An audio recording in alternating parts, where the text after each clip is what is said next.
सर्वभूतेषु शक्तिरूपेण संस्थिता। नमस्तस्यै नमस्तस्यै नमस्तस्यै नमो नमः। नमस्कार, मैं हूं अंकिता शर्मा और आप देख रहे हैं TV45। शारदीय नवरात्र की शुरुआत हो चुकी है। पूरा देश नवरात्रि के रंग में रंगा है। मां की भक्ति में भक्तलीन है। अलग अलग तरीके से भक्त मां की आराधना कर रहे हैं, लेकिन भक्तों के मन में कई सवाल आते हैं, जैसे मां का आगमन इस बार किस सवारी पर हो रहा है, नवरात्रि के 9 दिन मां की आराधना कैसे करें और नवरात्रि के दिन किस राशि पर क्या प्रभाव पड़ रहा है। इन्हीं सब सवालों के जवाब के साथ हमारे साथ आज मौजूद हैं आचार्य डॉक्टर गिरधर गोपाल मिश्रा जी। तो आचार्य जी, सबसे पहले तो आपका बहुत बहुत स्वागत है TV45 पर। और देखिए आचार्य जी, अगर नवरात्रि की हम बात करें तो नवरात्रि का एक खास महत्व होता है और नवरात्रि की शुरुआत भी हो चुकी है। तो मेरा आपसे सबसे पहले यही सवाल रहेगा, इस बार की नवरात्रि कैसी होने वाली है? क्या इस बार कौन सी नवरात्रि है इस बार की? इस बार सबसे पहले मैं आपको धन्यवाद देता हूँ कि आज 45 में अपने बुलाए इसके लिए। ये जो नवरात्र है इसे शरद नवरात्रि के नाम से जाना जाता है जी। और ये नवरात्र महत्वपूर्ण ये नवरात्र है। इस समय माता का आगमन अति महत्वपूर्ण माना जा रहा है, क्योंकि इस बार बृहस्पतिवार से प्रारंभ हो रहा है नवरात्रि, जिसे शरद नवरात्रि भी कहते हैं। और लेकिन इसमें थोड़ी सी दुविधा इसलिए है कि लोग जानते हैं कि प्रतिपदा जो प्रारंभ हो चुका है, आश्विन शुक्ल पक्ष प्रतिपदा जो प्रारंभ हो चुका है, माँ का कलश स्थापन हो चुका है, ये बहुत महत्वपूर्ण है। लेकिन माँ का आगमन हमारे अनुसार या ऋषिकेश पंचांग और हमारे वैदिक पंचांग के अनुसार माँ का आगमन सप्तमी को होता है, क्योंकि षष्ठी को हम लोग जाकर के निमंत्रण देते हैं बेलवरण जिसे बोला जाता है, बेलगाछ के पास से। और उस दिन सप्तमी को माता को हम लोग लेकर के आते हैं विधिवत पूजन करके। इसलिए सप्तमी, अष्टमी और नवमी अति महत्वपूर्ण ये नवरात्र माना जाता है। इस कारण माँ का पूजा अति महत्वपूर्ण है। और इस बार माता पालकी में प्रतिपदा के दिन से आगमन हो रहा है, इसलिए ये थोड़ा सा नवरात्र लोगों के लिए संकट से भरा रहेगा, क्योंकि पालकी में माता का आगमन अच्छा नहीं माना जाता है। लोगों के लिए संकट का प्रादुर्भाव होगा, बहुत सा कष्ट भी हो सकता है। इसलिए लोगों को बहुत अच्छे ढंग से विधिवत ढंग से पूजन करना चाहिए, कलश स्थापन करना चाहिए, माँ को भक्तिपूर्वक पूजन करना चाहिए। और इस कारण पूजन करने से अति महत्वपूर्ण रिजल्ट लाभ उन्हें प्राप्त होगा जी।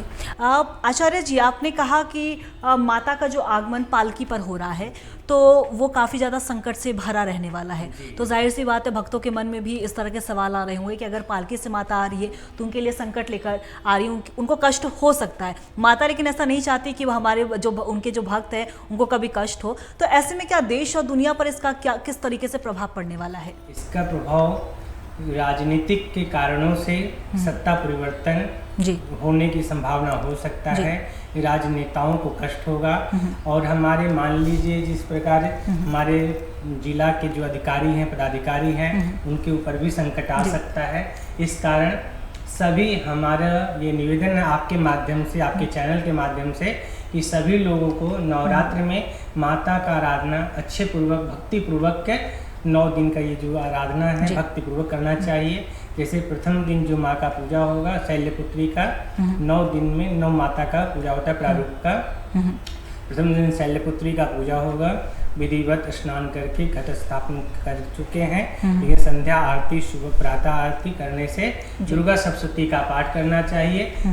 10 अध्याय दुर्गा सप्तशती में 13 अध्याय का पाठ है। प्रथम अध्याय से 13 अध्याय किल कवच गला और सिद्ध कुंजिका स्तोत्र का पाठ करना चाहिए। पाठ करने से लोगों का अभिष्ट मनोकामना की सिद्धि होती है। और माता को नित्य प्रतिदिन सुबह और शाम, प्रातः और संध्या कालीन प्रसाद भोग लगाना चाहिए और विधिवत पूजन करना चाहिए।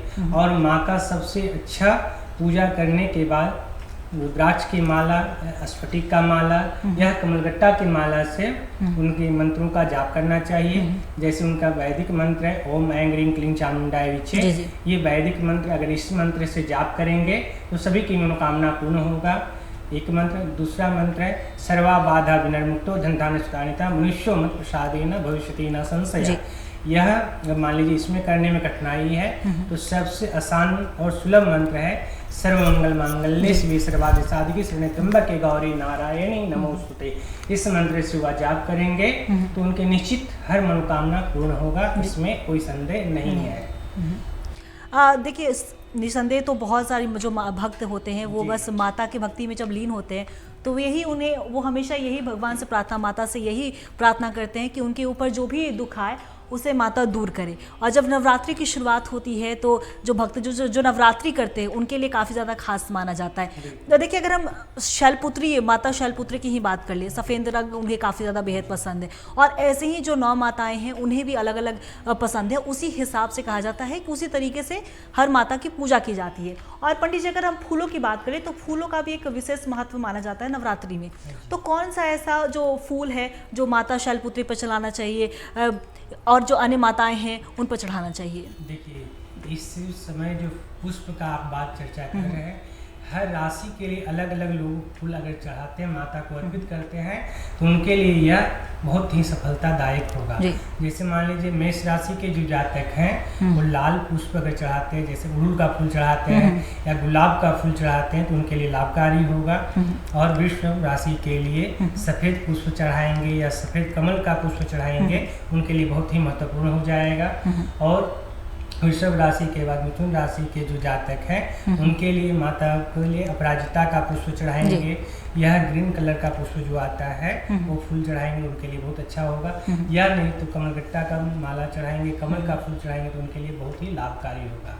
कर्क राशि के जातक के लिए भी सेम पुष्प चढ़ाना चाहिए, सफ़ेद पुष्प अर्पण करना चाहिए या खीर का प्रसाद भोग लगाएंगे। पुष्प नहीं किसी कारण से प्राप्त होता है तो खीर का प्रसाद लगाएंगे, भोग लगाएंगे माँ को, तो अति महत्वपूर्ण होगा। जी देखिए पंडित जी आपने राशियों का जिक्र किया है तो राशियों की अगर हम बात कर ले तो मेष हो गया, वृष हो गया, मिथुन, कर्क, सिंह, कन्या, तुला, वृश्चिक, धनु, मकर, कुंभ और मीन।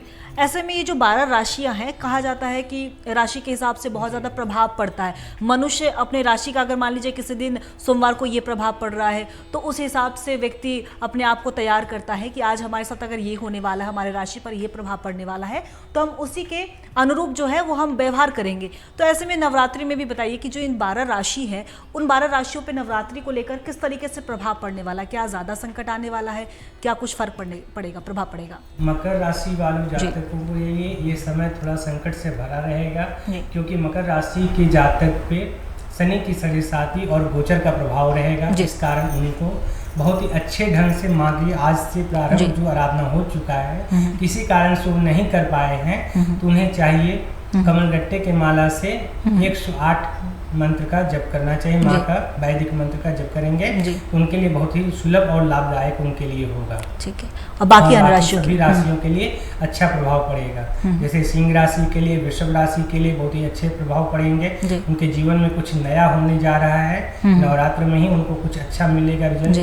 जी देखिए राशियों की तो बात हो ही गई है। पंडित जी अगर हम बात करें तो छात्र जो होते हैं बाहर में रख के पढ़ाई करते हैं, बहुत तैयारियां करते हैं और काफ़ी जो युवा जो हैं बाहर रह के अपने जॉब में व्यस्त रहते हैं, अपने कामों में व्यस्त रहते हैं। तो ऐसे में उनके मन में भी हमने देखा है कई बार, हमारे पास भी इस तरह के सवाल आते रहते हैं कि नवरात्रि में क्योंकि उन्हें टाइम नहीं मिलता है, नवरात्रि में इतने दिन की छुट्टियाँ उन्हें नहीं मिलती हैं, तो ऐसे में माता को प्रसन्न करने के लिए किस तरीके से पूजा करें? छात्रों के लिए क्या विशेष कुछ है जो जल्दी में वो माता की आराधना कर पाए? बिल्कुल। छात्रों को सबसे पहले उन्हें शुद्ध सात्विक भोजन करना चाहिए और प्रत्येक दिन संभव हो तो स्नान आदि करके निर्मित हो करके दुर्गा सप्तशती का पाठ न करके दुर्गा चालीसा का पाठ करेंगे। मुश्किल से 5 मिनट का समय लगेगा और शुद्ध सात्विक भोजन करेंगे और उसमें सिद्ध कुंजिका स्तोत्र में एक मंत्र है ओम ऐं ह्रीं क्लीं चामुंडाय विच्चे, उनका जप करेंगे। यदि वो भी संभव नहीं हो तो केवल एक दीपक जलाएंगे भगवती की चित्र के आगे, उनसे आराधना करेंगे और ऐं मंत्र का ओम ऐं केवल मंत्र का जप करेंगे तो उनके लिए विद्या विवेक बुद्धि की प्राप्ति होगा। और मान लीजिए कोई विद्यार्थी अगर पार्ट टाइम जॉब भी करते हैं तो उनके जॉब में भी उनको लाभ प्राप्त होगा।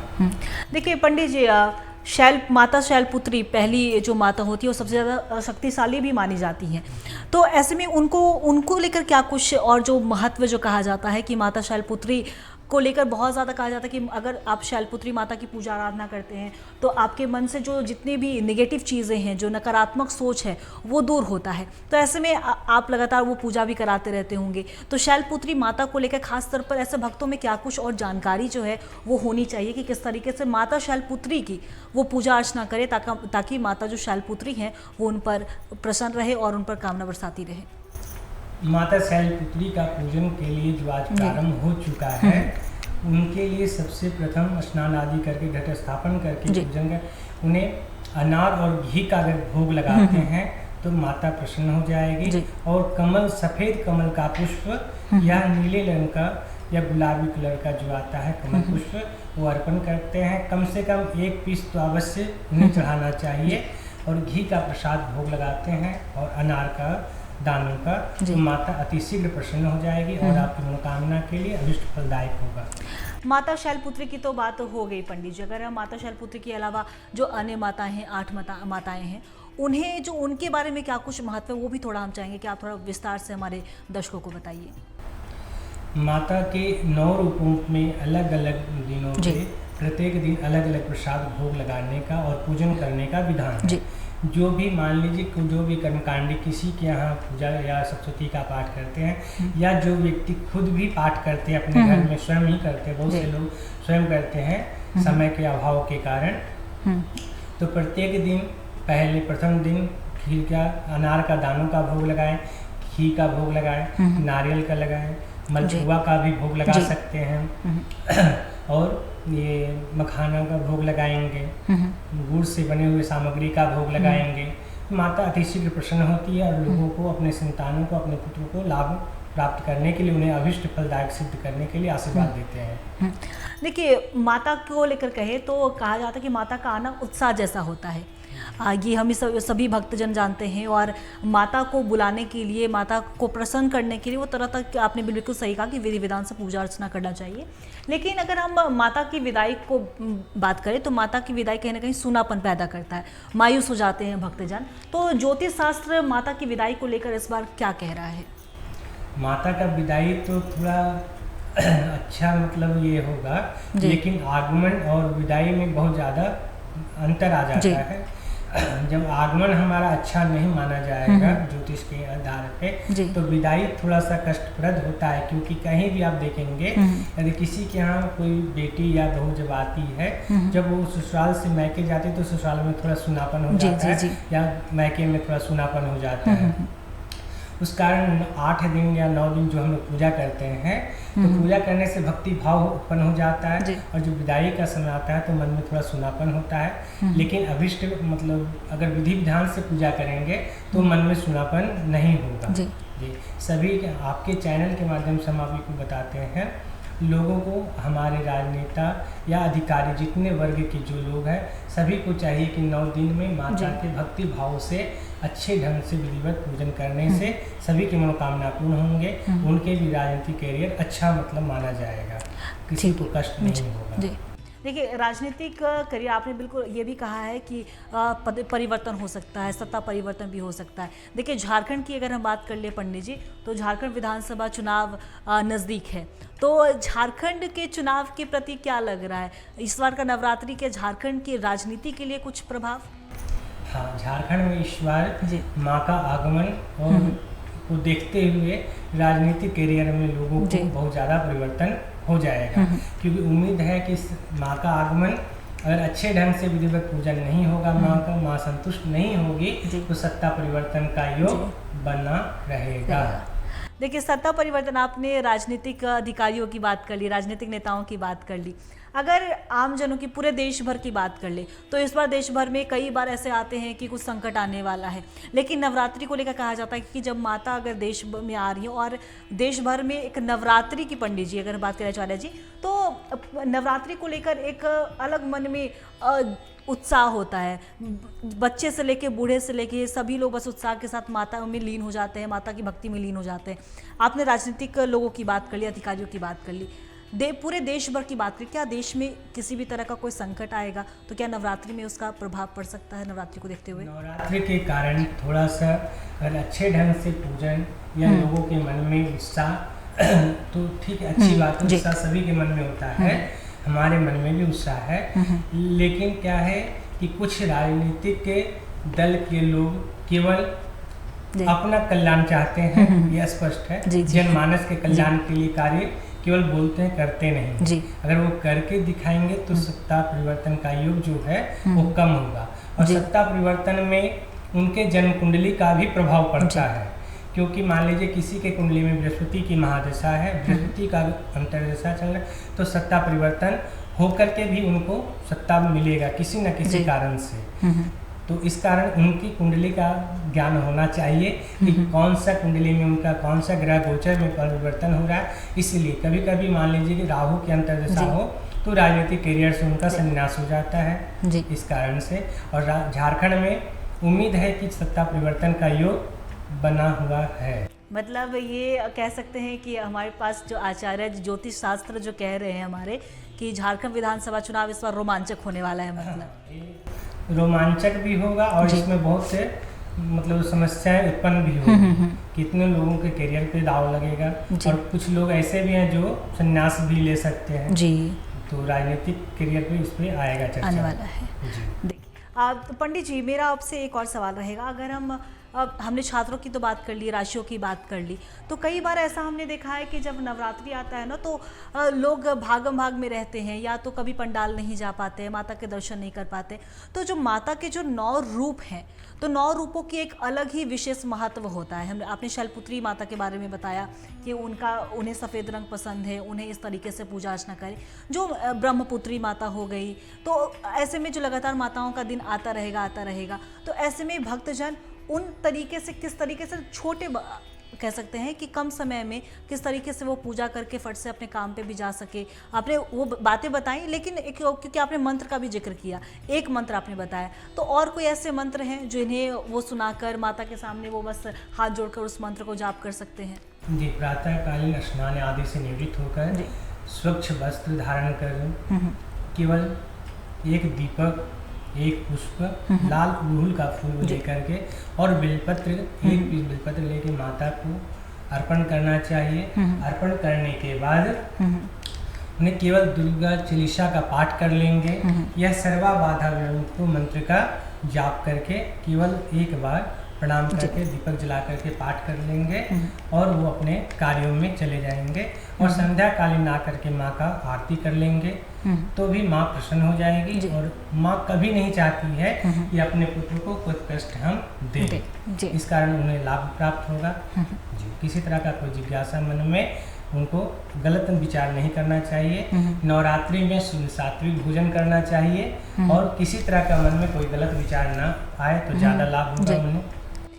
देखिए, गलत विचार तो जाहिर सी बात है कि माता कभी नहीं चाहेंगी उनके भक्त कुछ गलत करे। माता बस जब भी आती हैं तो यही सिखाती हैं कि अच्छे कर्म करें। आपके कर्म ही आपके जो भविष्य है उस पर निर्भर रहता है, आपके कर्म पर ही। देखिए पंडित जी, कर्म तो आदमी अपने हिसाब से कर ही देता है, चाहे वो अच्छे कर्म करे चाहे वो बुरे कर्म करे, उन्हें उनका फल मिल जाता है।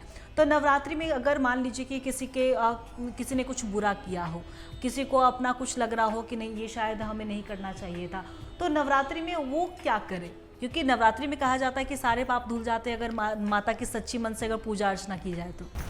नहीं, आपने कर्म का जिक्र किया, कर्म और भाग्य में दोनों में बहुत ज़्यादा परिवर्तन है। और माँ नहीं चाहती है कि हमारे कोई भी संतान या कोई भी बालक या किसी तरह का भी किसी को मन में कोई गलत विचार आए। माँ कहती है, लेकिन कुछ लोग माँ की बातों को ना मानकर अपने मन का लोग करना ज़्यादा पसंद करते हैं, जो आज के समय में चल रहा है।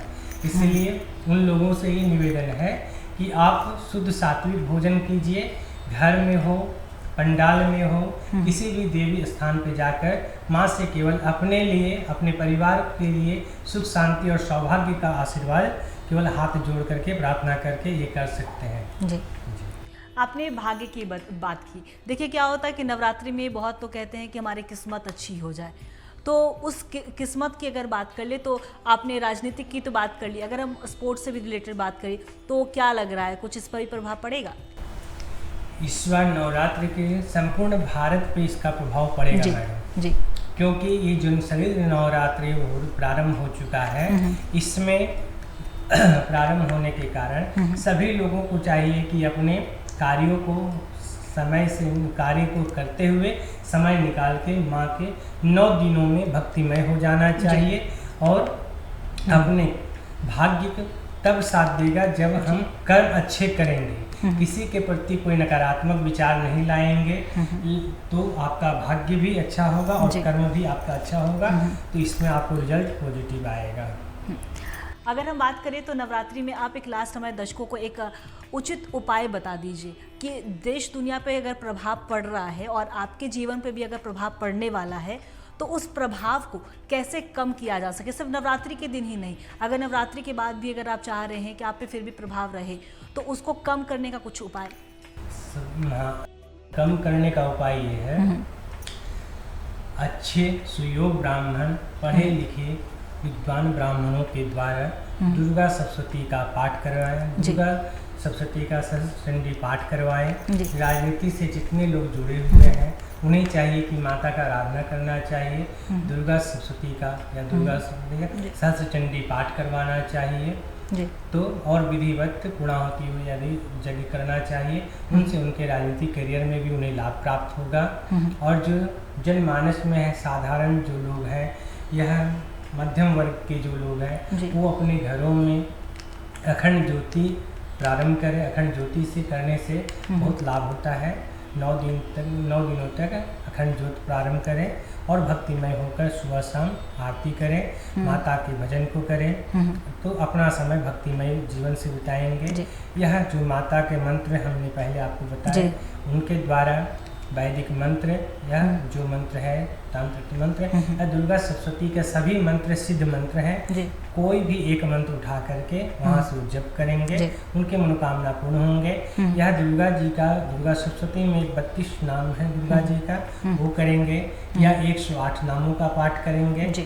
तो यह 9 रूपों का मंत्र है, प्रथम शैलपुत्री, द्वितीय ब्रह्मचारिणी इत्यादि मंत्रों का उसमें चर्चा है। वो मंत्र का भी जप करेंगे तो माता प्रसन्न होंगी और उन्हें अभिष्ट मनोकामना की सिद्धि की आशीर्वाद देंगे। जी चलिए, धन्यवाद आपका। जी, तो इन्हीं सब सवालों के जवाब के साथ हमारे साथ मौजूद थे आचार्य डॉक्टर गिरधर गोपाल मिश्रा जी। तो आपका बहुत बहुत शुक्रिया हमारे साथ जुड़ने के लिए आचार्य जी, और हमारे भक्तों को सरल तरीके से उपाय बताने के लिए किस तरीके से आप पूजा अर्चना कर सकते हैं, माता के जो शैलपुत्री की हमने बात की, 9 माताओं को किस तरीके से आप पूजा आराधना करें, तो उस उपाय को भी बताने के लिए आपका बहुत बहुत शुक्रिया।